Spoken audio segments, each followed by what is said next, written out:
오늘은 마가복음 6번째 복음 안에서 이루어진 가족입니다. 가족 하면 사람들이 다 저마다의 생각이 있죠. 저마다의 가족들이 있습니다. 나의 가족들이 있고요.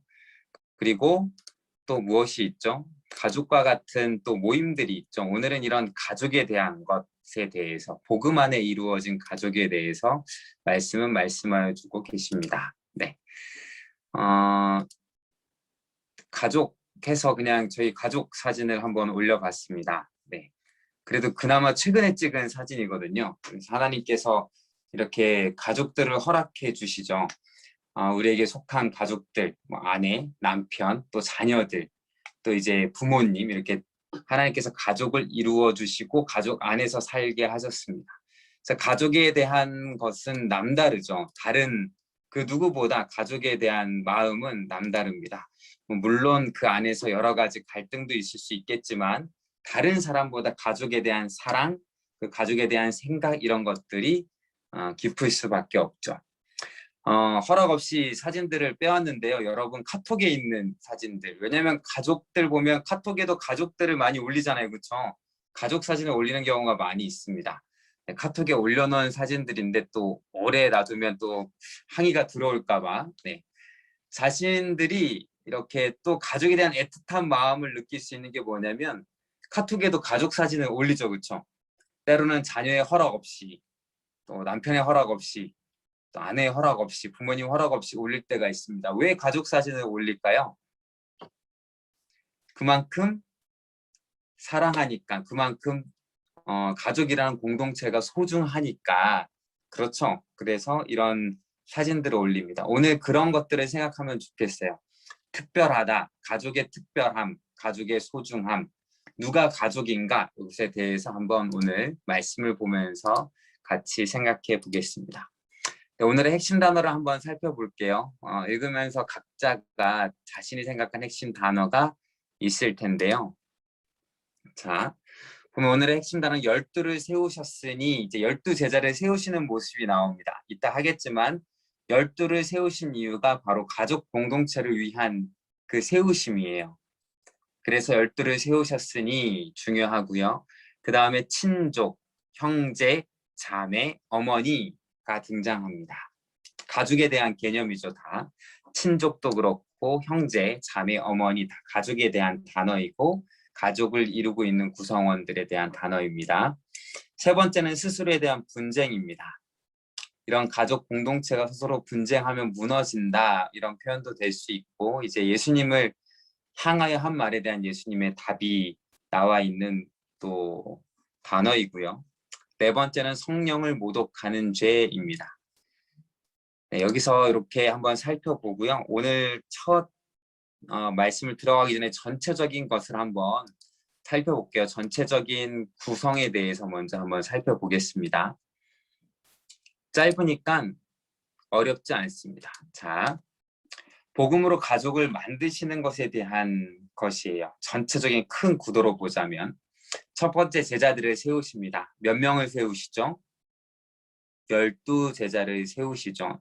여긴 또 특별한 의미가 있어요. 12를 세우신 것은 이스라엘이 몇 지파죠? 12지파죠. 그래서 하나님께서 아브라함을 통하여서 이삭, 야곱 이렇게 통하여서 하나님의 민족을 이루시는데 특별히 이스라엘, 야곱이 이스라엘이죠. 이스라엘로 부르시고 그 12지파를 세우셔서 하나님의 큰 나라를 이루어 가시는 것을 보여주시는데요. 예수님께서 바로 그 12 상징적인 숫자를 통하여서 하나님의 나라의 백성을 세우심을 보여주고 있습니다. 그렇게 12제자를 세웠는데 12제자를 세운 다음 이야기가 뭐가 나오냐면 가족들이 방문합니다. 예수님의 친족들이 방문하죠. 그 예수님을 방문합니다. 근데 좋은 의도로 방문한 것이 아니라 방문하셔서 뭐라고 하냐면 그들 예수님을 붙잡으러 왔어요. 왜냐하면 예수님이 미쳤다고. 예수님의 사역을 향하여서 제정신이 아니다라고 표현한 거죠.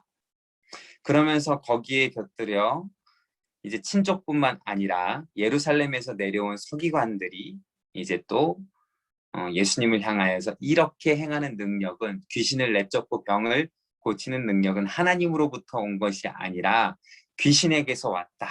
귀신의 왕 바알세불에게서 왔다라고 표현을 합니다. 그때 이제 예수님께서 말씀하시죠. 예수님께서 뭐 요약하자면 이거예요. 나는 사탄을 힘을 입어서 사탄을 무너뜨리는 것이 아니다. 하나님의 힘을 입어 사탄을 무너뜨리고 복음의 능력을 행하고 있다라는 것을 말씀하여 주고 계십니다. 그러면서 마지막으로 예수님의 어머니와 형제들이 오는데요. 예수님께서는 그들 가족이 아니라 나의 진짜 가족은 여기 앉아있는 사람이다 라고 말하면서 가족을 재정의해 주십니다. 그러면은 이제 오늘 말씀을 하나씩 한번 살펴보면서 가족이 무엇인가, 나에게도 있어서 진정한 가족은 무엇이고 어떻게 해야 되는가를 한번 천천히 살펴보겠습니다. 자, 우리 3절 처음 이제 말씀을 한번 볼게요. 제자들을 부르시는 장면에 대해서 한번 말씀을 살펴볼 텐데요. 자, 제자들을 세우셨습니다. 오늘 말씀에 보니까 이에 12를 세우셨으니 이렇게 나오죠. 이에 12를 세우셨습니다. 12를 세우셨는데 이는 자기와 함께 있게 하시고, 그래서 제자를 세우신 첫 번째 뭐예요? 자기와 함께 있게 하시고 되어 있습니다. 함께 있다. 이게 뭐죠? 가족이죠. 요즘 가족들이 서로 너무 바빠갖고요. 함께하는 시간이 별로 없어요. 그렇죠? 근데 이런 가족에 대한 관점은 요즘보다는 그 시대로 가는 것이 중요합니다. 예전에는 가족이 굉장히 중요했어요. 가족 구성원이 중요했습니다. 하루 종일 같이 있었어요. 왜냐하면 이제 우리는 들어와서 뭐 저녁을 먹을 시간도 없을 때가 많죠. 같이 자고 일어나서 회사에 가기까지, 각자 일을 가기까지 그렇게 잠깐 있잖아요. 잘 땐 뭐 함께 있다고도 말하기가 어렵죠. 그나마 직장들이 가까운 데 있으면 좋은데, 또 학교들이 가까운 데 있으면 좋은데, 그렇지 않으면 어때요? 가족이 또 뿔뿔이 다 흩어져야 되잖아요. 그러나 이 시대에는 모든 것이 함께 있습니다. 일하는 것도 가족 단위로 이루어져 있었어요. 자, 베드로, 안드레, 야고보, 요한도 업으로서 일할 때 누구랑 같이 있었죠? 가족들과 함께, 아버지와 함께. 아버지를 버려두고 가잖아요.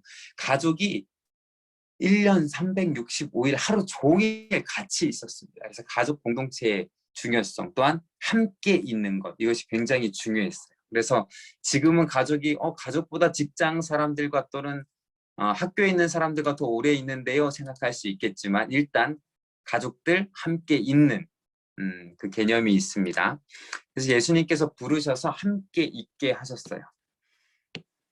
가족을 부르신 거죠. 12제자를 세워서 함께 가족으로 있게 하셨고요. 또한 보내사 전도하게 하셨습니다.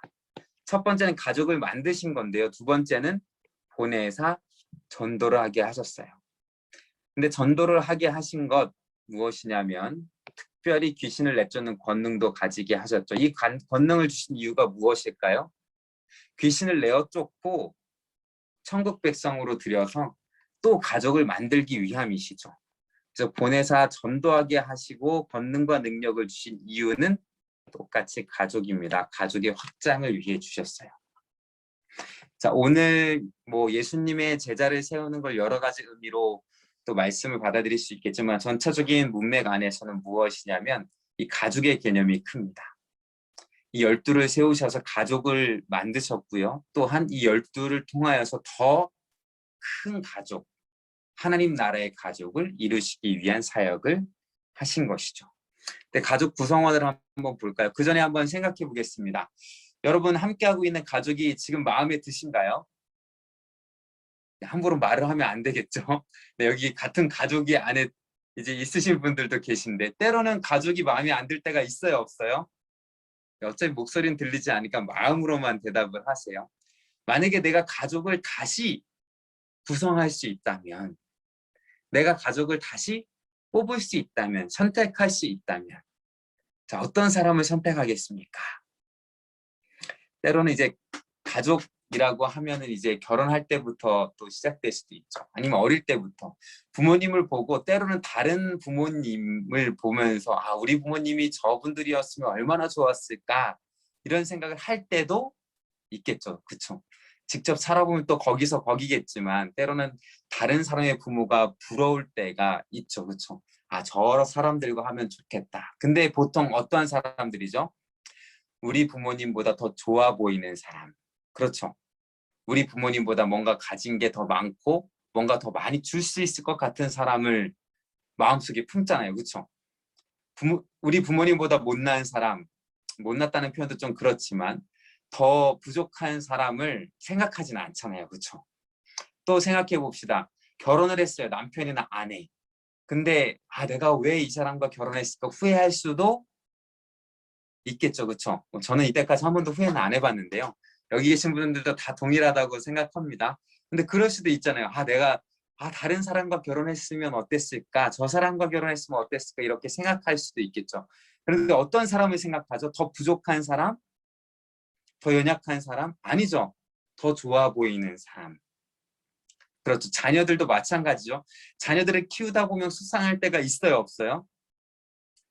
있죠. 많죠. 그쵸? 때로는 아유, 얘 말고 친구인 제가 내 아들이면 좋겠네, 내 딸이면 좋겠네 이런 생각을 할 때가 있나요, 없나요? 다행히 저는 아직 없어가지고요. 네, 왜냐하면 친구들을 잘 몰라요. 어떤 애들이 있는지. 속상하게 할 때는 그런 마음을 충분히 가질 수도 있겠죠. 근데 더 좋은 사람, 더 완벽한 사람, 더 무언가를 해줄 수 있는 사람을 찾겠죠. 그렇죠. 예수님은 지금 새로운 가족을 만들고 계세요. 하나님 나라에. 그럼 어떤 사람을 부르시는 게 좋을까요? 앞에도 예수님의 제자를 부르는 것을 봤지만 예수님께서 제자를 부르시는 데는 그 말씀에 권능과 능력이 있는 거예요. 어떤 사람든지 나에게 오라 하면 예수님의 말씀의 권위에 따라 올 수 있는, 그렇죠? 예수님이 새롭게 구성한다면 또 그 사람들 통해서 새로운 가족들을 만들어 나간다면 어떤 사람을 뽑아야 할까요? 그 당시 그 시대에 그 나라의 장소에 가장 훌륭하고 가장 사람들이 존경할 만한 뛰어난 사람들을 선택을 하셨겠죠. 자, 근데 어떤 사람들을 한번 선택했는지 한번 같이 살펴봅시다. 우리가 잘 알죠. 자, 이렇게 12명을 뽑으셨습니다. 자, 시몬 베드로, 여기 보면은 이제 시몬을 베드로라고 이름을 주셨죠. 반석, 뭐 페트로 이렇게 해서 반석, 페트로스 이렇게 되지만 반석, 그리고 안드레. 자, 누구죠? 어부죠, 어부. 어부예요. 자, 야고보와 요한도 어부였죠. 어부인데 이렇게 생각할 수 있죠. 아, 어부라도 정말 뛰어나니까 이렇게 생각할 수 있지만 우리가 베드로의 모습을 알잖아요. 그렇죠? 반석과 같은 모습이 없어요. 또 자신은 잘하겠다고 예수님 끝까지 따라가겠다고 해놓고 예수님을 위해 목숨까지 바쳐 나는 따라갈 거라고, 다 버려도 나는 안 버릴 거라고 해놓고 어떻게 하죠? 예수님을 3번이나 부인하잖아요. 또 성격도 급하잖아요. 완벽한 모습이 없어 보여요. 그런데도 뽑혔어요. 야고보와 요한이 있습니다.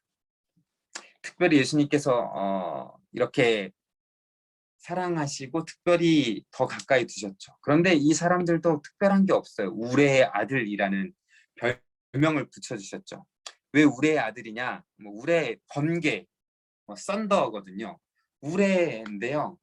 좋은 의미가 아니에요. 뭐 우레와 같이 힘이 있다, 능력이 있다 이래서 뭐 우레의 아들, 번개의 아들 이렇게 이름을 지어주신 게 아니라 그 성격이 이제 우레와 같고 급하고 불같고 또 욕심이 많고 이런 모습, 참지 못하고 이런 모습 때문에 우레의 아들이라고 별명을 붙여주셨거든요.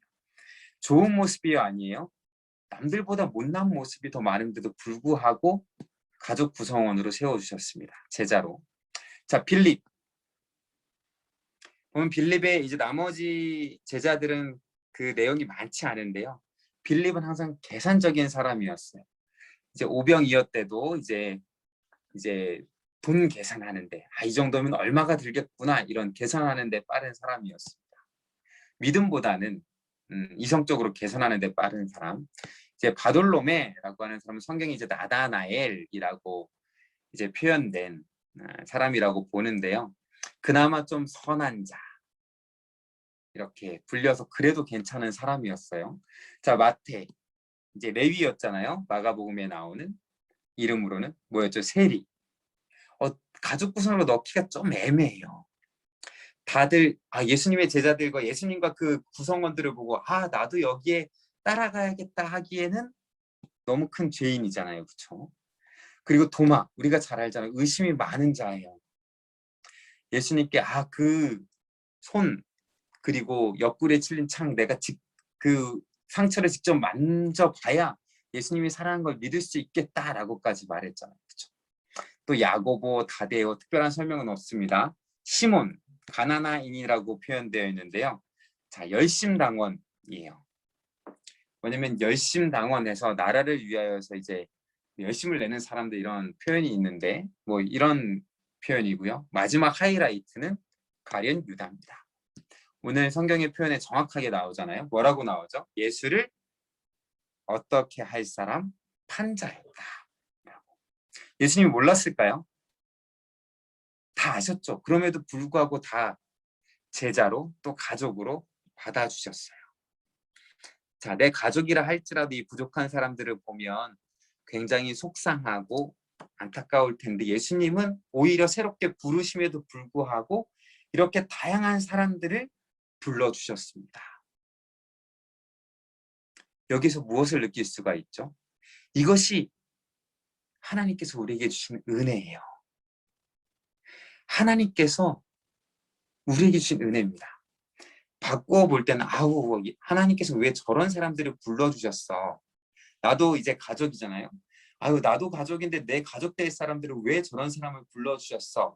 이렇게 생각할 수도 있는데 바꿔서 보면 뭐냐면 이런 나라도 하나님의 가족이 될 수 있구나. 예수님의 복음 안에서의 가족으로 들어올 수 있구나. 감사할 수밖에 없고요. 정말 은혜다라고 생각할 수밖에 없습니다. 결국 내 자격으로 가는 게 아니라 예수님께서 불러주실 때에 이 안에 들어갈 수 있는 거예요. 그래서 감사할 수밖에 없습니다. 자, 예수님께서 이렇게 가족으로 새롭게 출발함을 보여주고 있습니다. 12명을 세웠죠. 그리고 여기서 끝이 아니죠. 더 새로운 가족을 향해 앞으로 달려나갈 것을 보여주고 계십니다.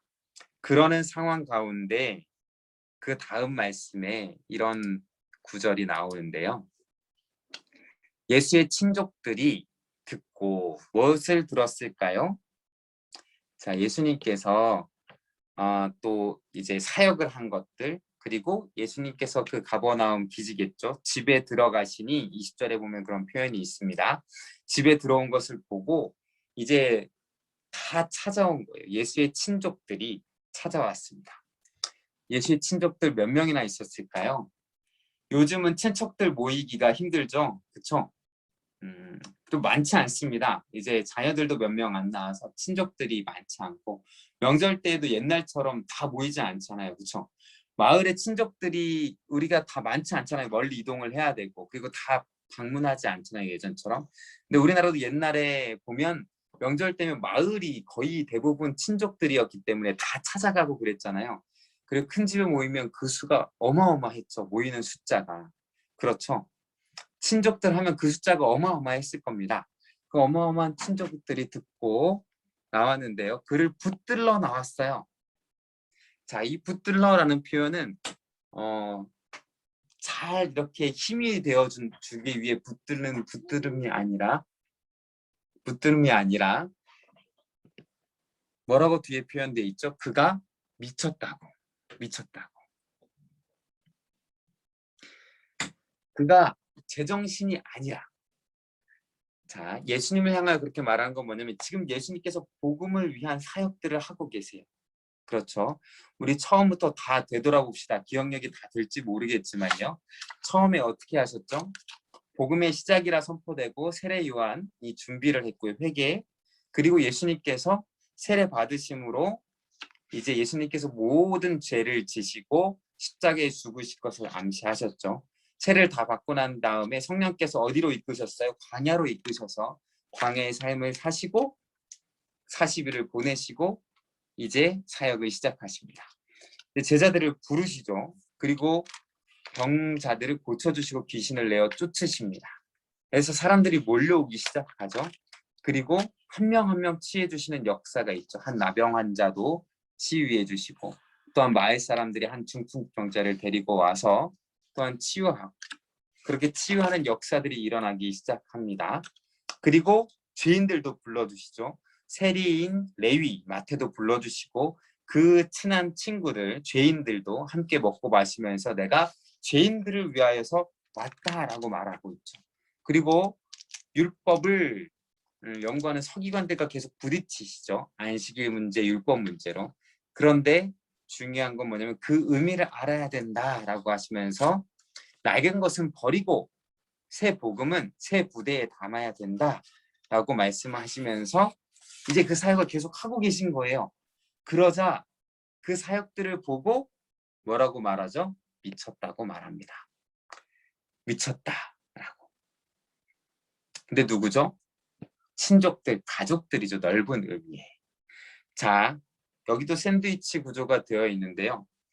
이제 22절부터 30절까지는 뭐 다른 내용이 나옵니다. 서기관들 이렇게 나와서 다른 내용이 나오는데 그 뒤에 이제 가족들에 대한 내용이 쭉 나와요. 뭐죠? 내용이 이어져요.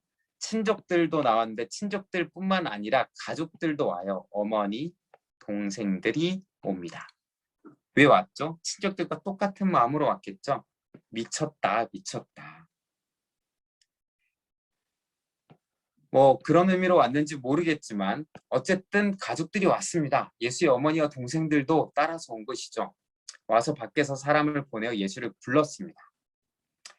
왜 이런 일들을 행하니?부터 해서 뭔가 물어보고 싶었겠죠. 그런데 이제 사람들이 말해주죠. 당신의 어머니와 동생들과 누이들이 밖에서 찾습니다. 예수님 충격적인 말을 하세요.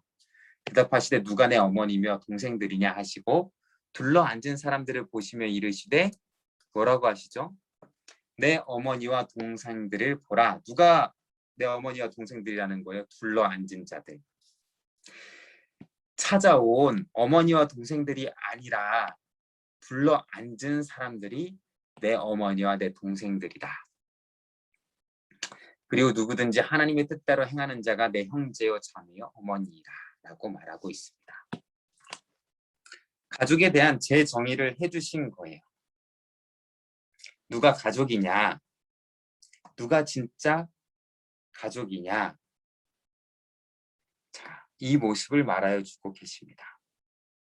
이 가족에 대한 것은 뒤로 넘어가고 이제 가족들이 와서 행한 것들을 먼저 볼게요. 친족들이 와서 어떤 일을 행했고 그 다음에 어떤 일이 벌어지는지 먼저 말씀을 보면서 함께 봅시다. 왜 그 말씀을 보냐면 자, 여기에 보면은 자, 친족들을 어떻게 보면 예수님께서 버린 것처럼 보여요. 가족이 아니다라고 한 것처럼 보이죠. 왜 친족들은 복음의 가정에 들어오지 못했는가? 요건 이 당시의 말이에요. 많은 대부분의 예수님의 가족, 어머니, 동생, 그리고 뭐 누이들 아까 말한 그리고 친족들은 나중에 교회 안으로 들어와서 중요한 역할들을 감당합니다. 근데 지금 현재 이 모습은 예수님께서 마치 버리신 것처럼 표현돼요. 왜 이렇게 되었는가? 그게 이 안에 있어요. 20절부터 30절까지 내용이 있기 때문에 20절부터 30절까지 내용을 한번 먼저 살펴보겠습니다.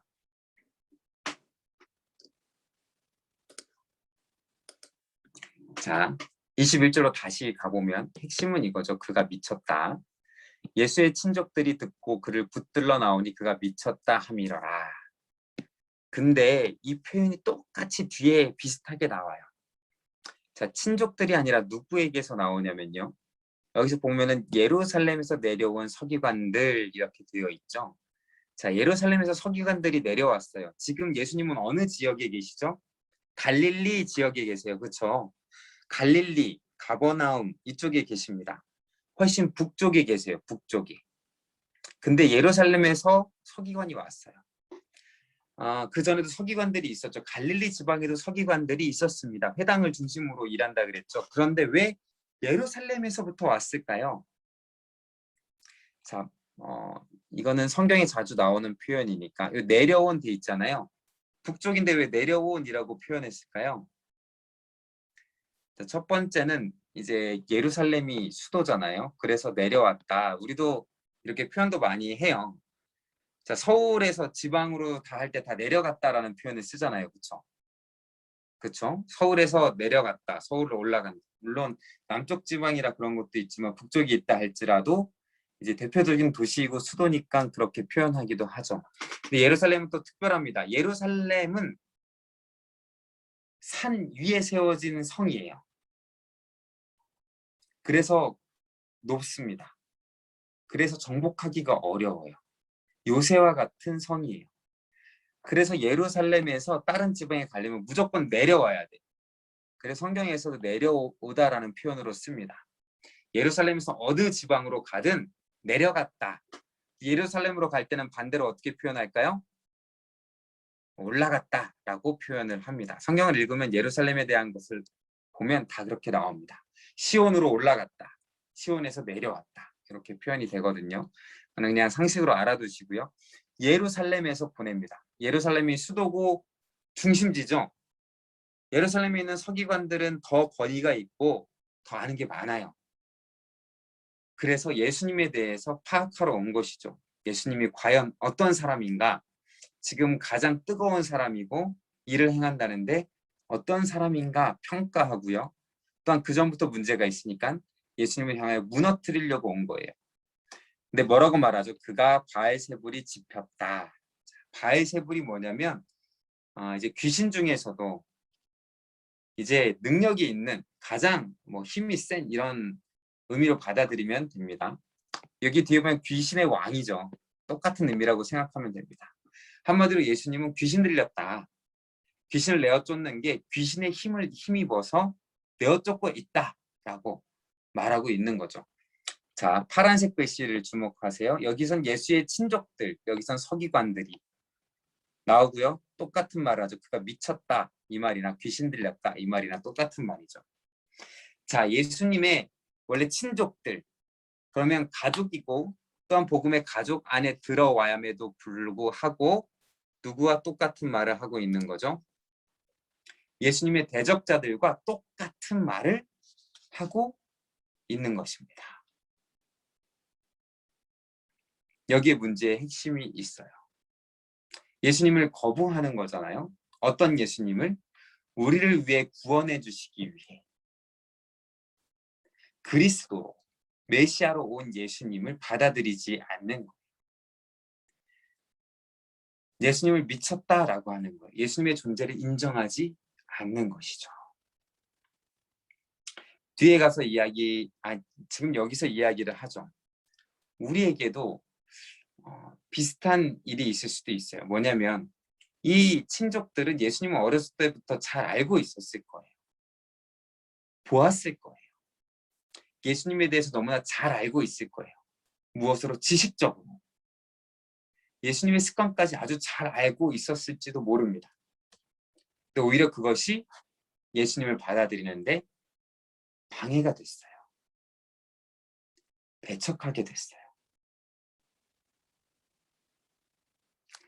가족이었음에도 불구하고 자신이 알고 있는 예수님의 지식 때문에 오히려 나 예수라는 사람에 대해서 다 알고 있는데 그 복음의 능력이 자기 안에 들어오지 못한 것이죠. 방해하게 된 것이죠.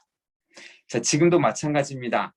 여기에는 아주 어렸을 때부터 예수님에 대해서 많이 들으신 분이 많잖아요. 그렇죠? 어렸을 때부터 교회에서 또한 성경 지식을 통해서 예수님에 대해서 아는 것이 굉장히 많아요.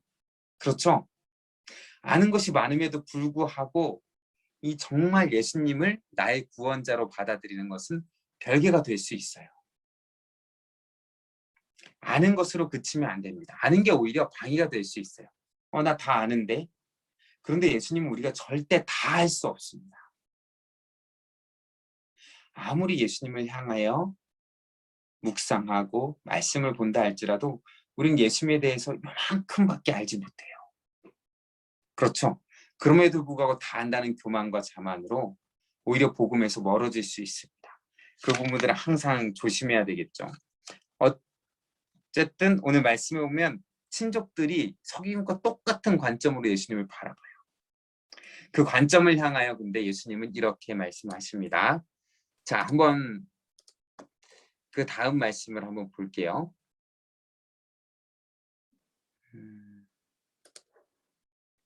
자, 귀신의 힘을 힘입어 귀신을 내어 쫓는다. 그 말씀에 이렇게 표현하시죠.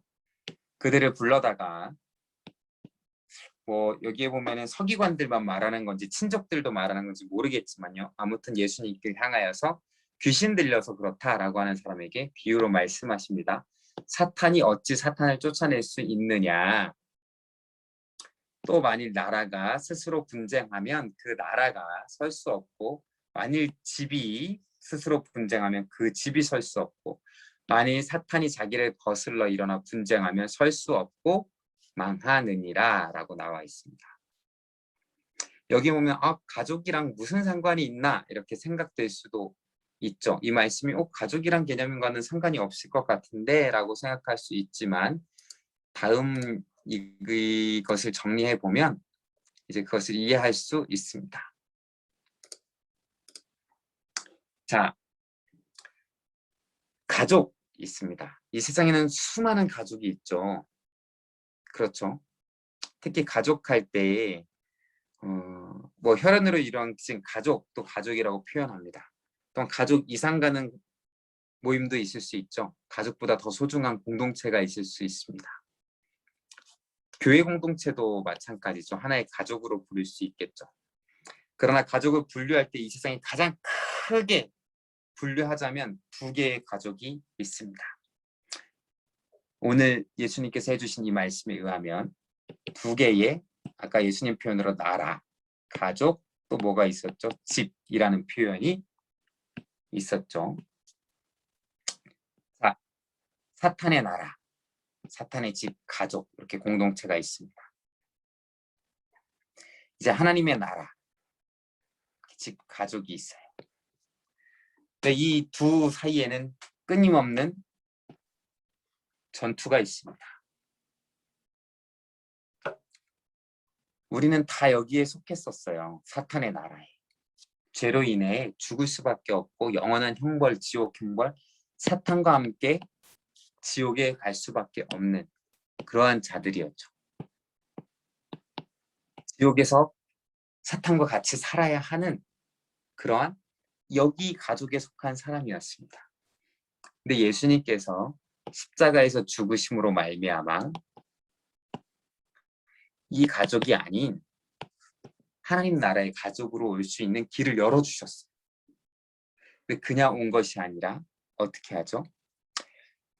이렇게 하면 이렇게 표현할 수 있지만 사람으로 표현한다면, 네. 자, 이 사람으로 표현한다면 이 사람의 심령 가운데 사탄의 나라에 있을 때 여기에 누가 가득할까요?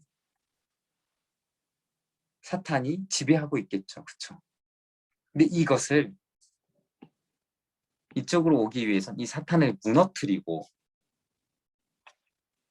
이 안에 예수님께서 가서 주인 되셔서 다스림으로 이 천국의 백성으로 올 수 있는 것이죠. 전쟁입니다. 지금 예수님은 이걸 하고 계신 거예요. 귀신을 쫓아내시고 또한 병을 고치시고 죄를 사하여 주시죠. 병 고치면서도 예수님께서 계속 문제가 되면서도 하시는 말씀이 뭐냐면 죄 사함을 받았는다 라고 하십니다. 그 안에 있는 악한 세력을 내어 쫓으시고 하나님 나라 가족으로 불러주시는 거예요. 그렇죠. 12 제자를 삼으시고 그 12를 통해서 앞으로 해야 될 사역이 뭐냐면 각 사람에게 자신의 죄로 인하여서 지옥에 갈 수밖에 없는 사람들을 그 죄의 권세에서 쫓아내시고 십자가의 능력으로 쫓아내시고 주인 되셔서 이제 하나님 나라로 인도하시는 것, 가족들을 그렇게 만들어 나가시는 것, 일을 하고 있는 거예요. 예수님께서 말씀하시죠. 내가 이쪽에 속하여 이 사탄을 쫓아내고 하는 것이 아니야. 그러면 이 가족은 망한다.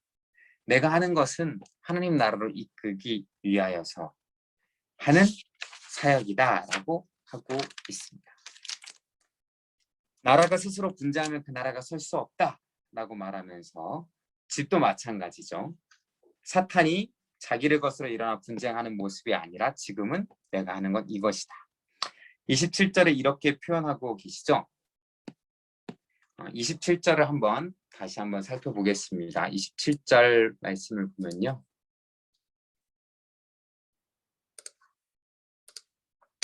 자, 사람이 먼저 강한 자를 결박하지 않고는 그 강한 자의 집에 들어가 세간을 강탈하지 못하리니 결박한 후 그 집을 강탈하리라 라고 나와 있습니다. 자, 여기 나오는 단어를 한번 보세요. 결박, 강탈, 결박, 강탈. 자, 어떤 사람을, 힘 있는 사람을 결박해 놓고 그 사람의 세간을 빼앗는 거예요. 어떤 짓이죠? 강도 짓이죠. 그렇죠? 자, 어떤 집에 들어가서 물건을 훔치는데 거기에 힘이 센 사람이 있어요. 못 가져가게 하는 사람이죠. 지키려고 하는 사람이죠. 가서 그 사람을 묶어놓고 나머지를 강탈해 온다라는 이야기거든요. 자, 이렇게 하는 거 좋은 거예요? 나쁜 거예요? 대답을 못하면 안 됩니다. 나쁜 짓이죠. 나쁜 짓이죠. 그렇죠? 도둑질인데, 강도짓인데, 그렇죠? 근데 이 짓을 누가 하고 있다? 예수님이 하고 있다라는 거예요. 자, 예수님께서 뭐라고 말하냐면 먼저 그 사람에게 속한 강한 귀신을 붙잡고 결박하고 그 사람을 하나님 나라로 이끌어 오시는 거예요.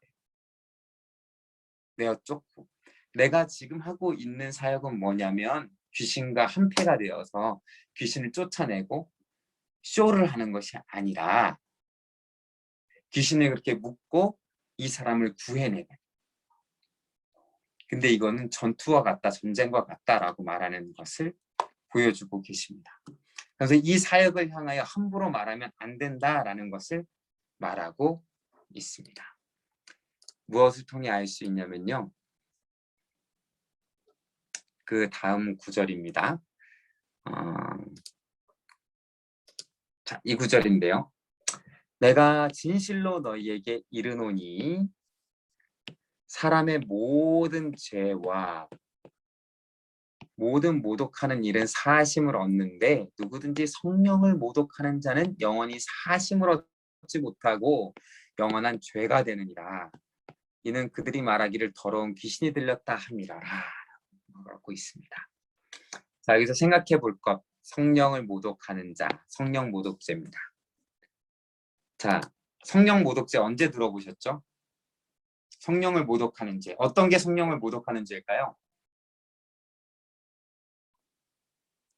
어렸을 때 성령 모독죄에 대해서 많이 들었는데요. 언제 들었냐면 주일학교 때 예배 시간에 떠들면 장로님 집사님들이 부장 장로님 또 집사님들이 딴 건 몰라도 예배 시간에 그렇게 성령을 모독하는 거는 죄사함을 못 받는다고 이렇게 무섭게 저희 땐 그랬거든요. 안 그러셨나요? 이렇게 조금만 해도 성령을 모독하는 죄 이렇게 되고 뭐 여러 가지가 있었죠. 때로는 이제 뭐 교회에서 예배 시간에 떠드는 거, 장난치는 거부터 시작해서 성경책에 낙서하는 거부터 시작해서 뭐 아무튼 그때는 모든 게 소중하고 철저하게 이렇게 되었으니까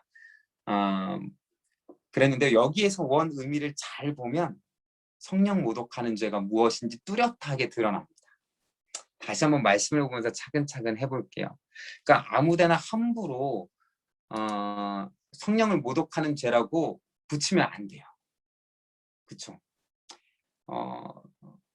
우리에게 있어 자 예수님은 우리의 죄를 용서해 주십니다. 어디까지 용서해 주시죠?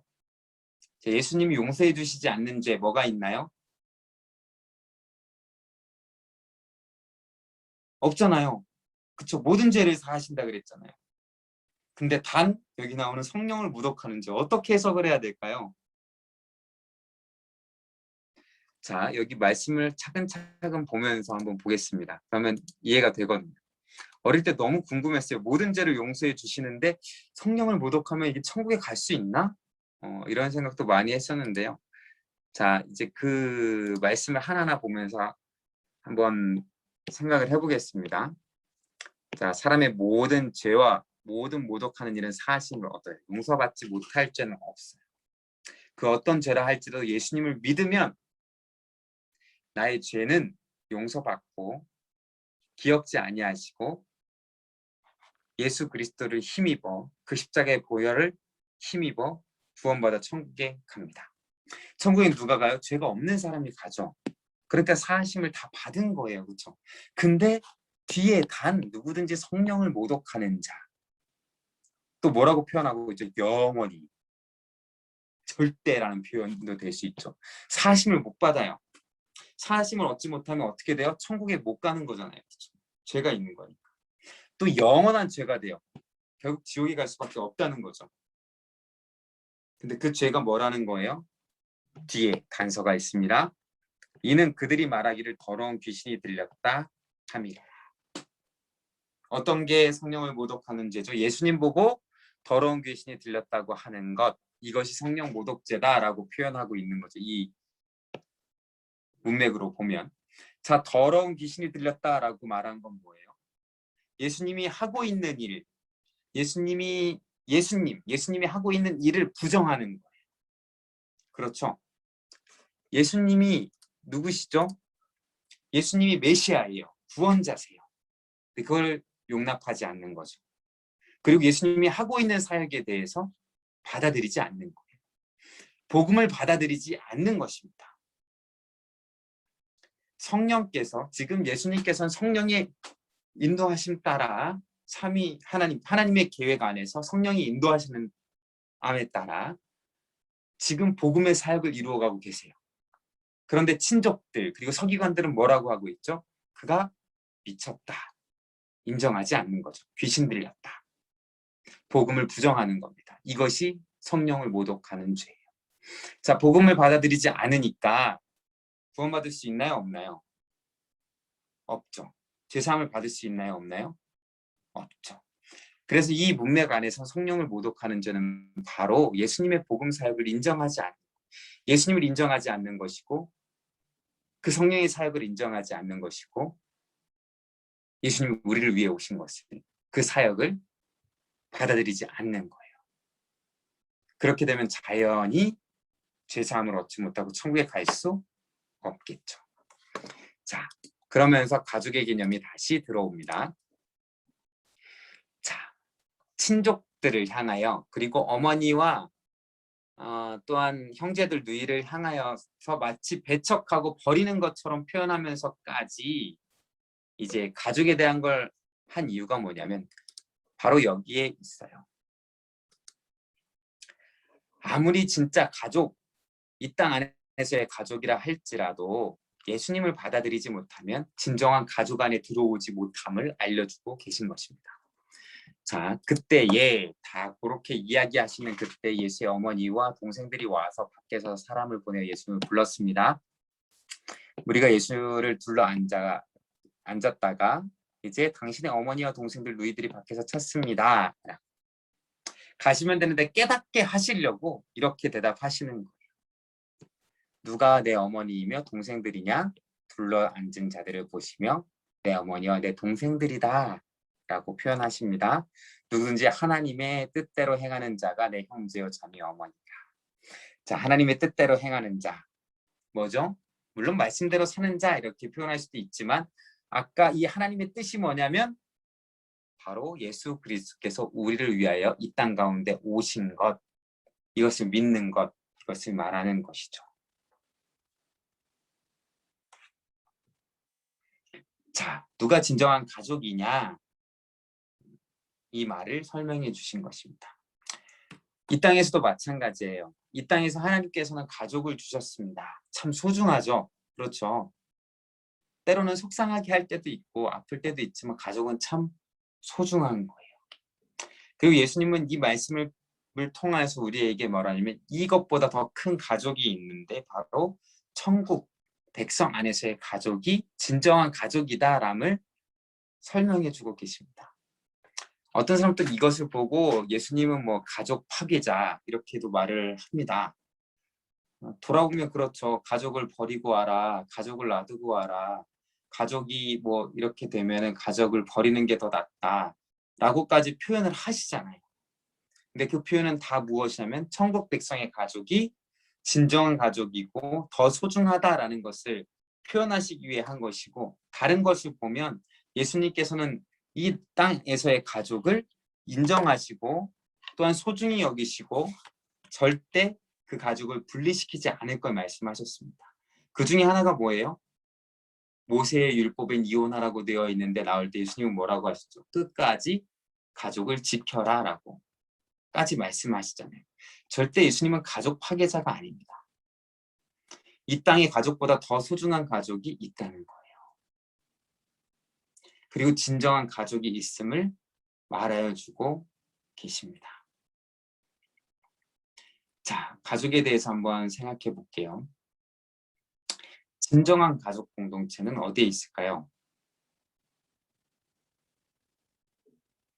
자, 물론 우리 안에 있는 가족도 소중합니다. 근데 저는 많이 봤어요. 가족들이 깨지는 거, 분열되는 걸 많이 봤어요.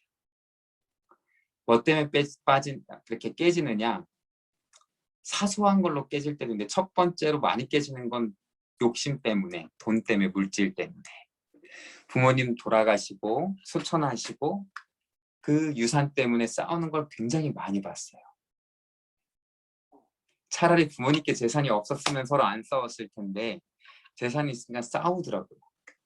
갈라지더라고요. 남남처럼 지내더라고요. 그럴 수 있겠죠. 또 여러 가지 문제들이 있겠죠. 중요한 결정을 두고 부모님과 자녀들이 깨어지는 경우들이 있습니다. 뭐 부부가 깨어지는 경우도 있죠. 이처럼 이 세상의 가족들은 깨어질 수가 있어요. 그렇죠? 완전하지 않아요. 완벽하지 않아요.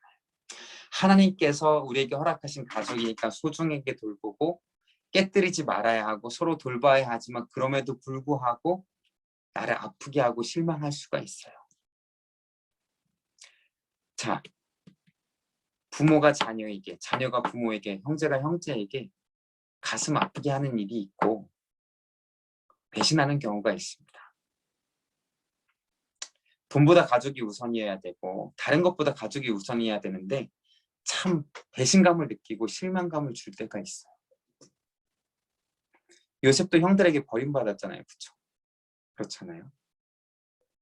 그러니까 가족이라는 것은 참 이 땅 안에서의 가정이고는 불완전한, 때로는 가족보다 더 소중한 공동체가 있을 수 있죠. 그렇죠? 어떤 공동체가 있을 수 있죠? 뭐 자기가 사랑하는 모임이나 공동체나 될 수도 있고 또한 그것이 뭐 교회가 될 수도 있어요. 아무튼 내 제2의 가족과 같은 곳, 가족보다 더 마음이 편한 곳 있을 수 있어요? 없어요? 없으면 좋은데 있을 때도 있어요. 그렇죠? 그런 공동체들이 있을 수 있습니다.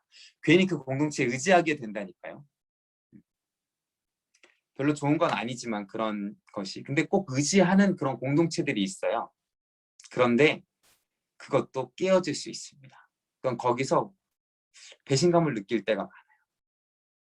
자, 직장에 다니는 사람은 또 오래 다니는 사람은 직장이 그렇게 될 수 있겠죠. 그렇죠?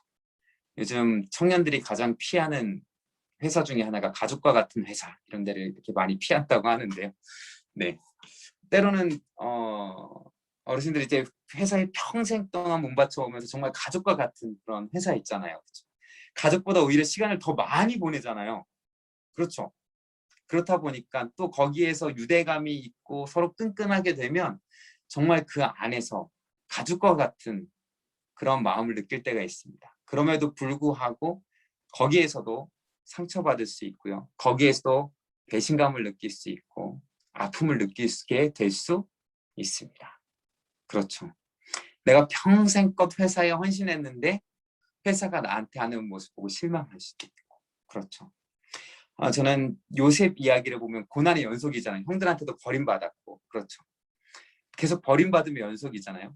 누구한테 버림받은 게 가장 마음이 아팠을까? 성경에 물론 나오진 않지만 그걸 돌아보면 형들한테 버림받은 것, 근데 이해는 될 수 있잖아요. 형하고 계속 안 좋았잖아요. 그래도 가족인데 어떻게 버릴 수 있지?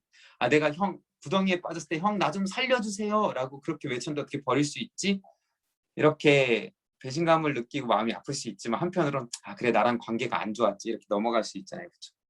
근데 그 다음에 저 보디발과의 관계를 한번 생각해 보죠. 처음에 종으로 들어갔지만 인정을 받았잖아요. 그리고 아내 위의 모든 재산을 관리하는 데까지 보디발과 친밀해진 거잖아요.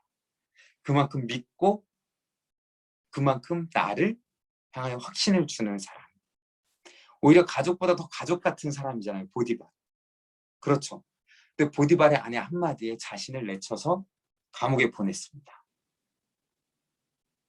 자신의 말을 들어줄 수도 있고 또 믿어줄 수도 있고 때로는 자신의 말을 통해서 때로는 그런 말을 들었다 할지라도 용서해 줄 수 있음에도 불구하고 배신감을 당한 거잖아요. 요셉은 주인을 위해 끝까지 그렇게 행동한 거잖아요. 보디발의 아내를 에게서 도망쳐 나온 것이 끝까지 하나님 앞에서 또한 주인을 위하여서 그렇게 한 행동이었는데 주인은 자신을 버리고 감옥에 넣었습니다. 얼마나 배신감이 컸을까요? 그쵸? 세상의 가족은 그래요. 자, 하나님께서 주신 세상 안에서 미리 맛보게 하신 천국 가족이 있습니다. 어디죠? 교회 공동체예요. 교회 공동체. 자, 교회 공동체가 어떻게 해야 될 것을 간접적으로 하나님 말씀 통해 보여주시는데요. 첫 번째 뭐냐면 분쟁하면 안 됩니다. 여기 보면 이렇게 나와 있죠. 만일 나라가 스스로 분쟁하면 그 나라가 설 수 없고 라고 나와 있어요. 집이 스스로 분쟁하면 그 집이 설 수 없고, 여기는 사탄이 자기를 거스려 일어나 분쟁하면 설 수 없고 망하느니라. 바꿔 말하면 만일, 그렇죠, 교회에 있는 구성원이 또한 하나님을 거슬러 일어나 분쟁하면 안 돼요. 그러니까 하나님 안에서 예수 그리스도를 머리로 하나가 돼야 됩니다. 분열하면 안 돼요. 그 모습을 하나 알 수 있고요. 또 한 가지 알 수 있는 건 뭐가 있냐면 교회도 온전치 않습니다. 그렇죠? 천국에 갈 때까지 온전한 복음의 가족 공동체는 없는 거예요. 네. 교회 공동체, 가족 공동체도 온전하지 않습니다. 그런데 사람들은 착각할 때가 있어요. 교회가 완전하다. 교회가 천국이라고. 물론 교회가 천국이고 완전을 이루어 나가는 공동체지만 아직은 아니죠. 천국에 가야 알 수 있는 것입니다. 그리고 교회 안에도 하나님께서 말씀하셨죠. 다 천국에 갈 사람들이 있는 게 아니라 진짜 예수님 믿는 사람만 있는 거예요. 그러니까 부족한 점이 있겠죠. 가족보다 더 가족 같아야 되고 교회 공동체를 진짜 더 천국에 가까운 가족 같아야 되지만 교회 안에서 실망할 일이 생길 수도 있습니다. 몇십 년 내가 교회를 위해 헌신했는데 교회에서 나에게 이루어지는 일들이 실망할 게 있을 수도 있고 배신감을 느낄 수도 있고 서운함을 느낄 수도 있어요. 그렇죠. 그럼에게도 기억해야 될 거는 그래도 내 가족입니다.